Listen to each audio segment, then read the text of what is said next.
friends, welcome to today's daily devotion. I'm reading to you out of Genesis, the first book of the Bible, reading from chapter 18, reading verses 23 through 33.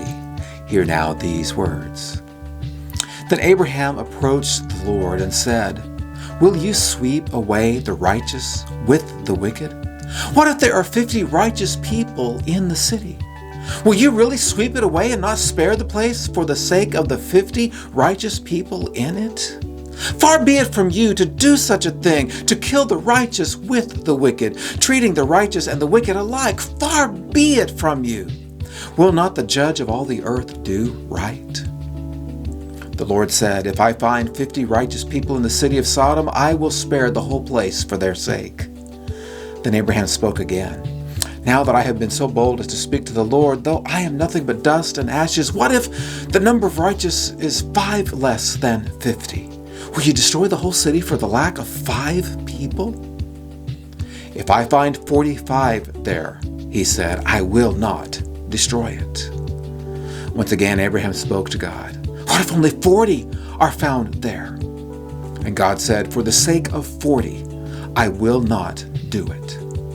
Then Abraham said, "May the Lord not be angry, but let me speak. What if only 30 can be found there?" God answered, "I will not do it if I find 30 there." Abraham said, "Now that I have been so bold as to speak to the Lord, what if only 20 can be found there?"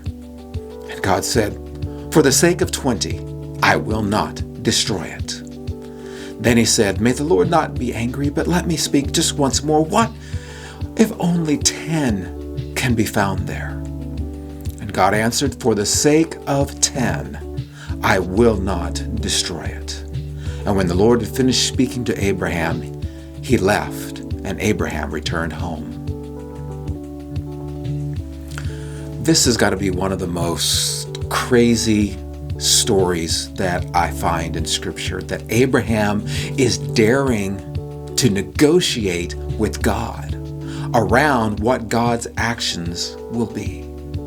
We're talking this week about asking God, being able to petition to God to request things and how God chooses to respond. And this is an amazing story because not only is Abraham able to bargain with God, but God is willing to bargain with Abraham. Abraham negotiates with God from 50 righteous people being found in Sodom to only 10 being found there. And if only 10 can be found, God will spare the entire city.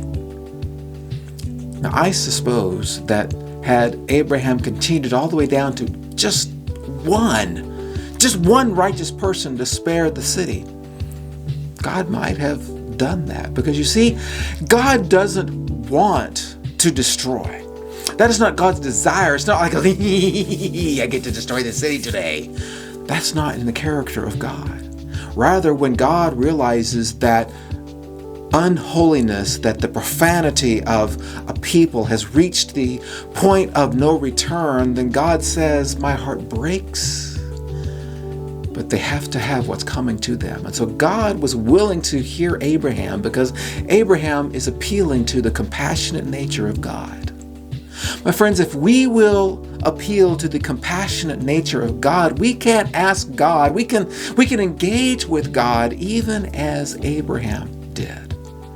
Now, we can't ask and bargain with God for ourselves. "God, if you'll do something for me, then I'll do something for you." No, that's not the way it works. Rather, it's bargaining on behalf of others. That's what Abraham was doing. He was praying for others, not for himself. And this reminds me of Jesus, as Jesus was weeping and was in pain and bleeding on the cross. He bargained with God too. "Father, forgive them, for they do not know what they are doing." My friends, God is a God who hears us when we ask. God is a God who forgives us when we cry out to Him. So go ahead and go to God. Go to God on behalf of others and appeal to the compassion of God, and then you will see what God will do in response. And I'll see you tomorrow for another daily devotion.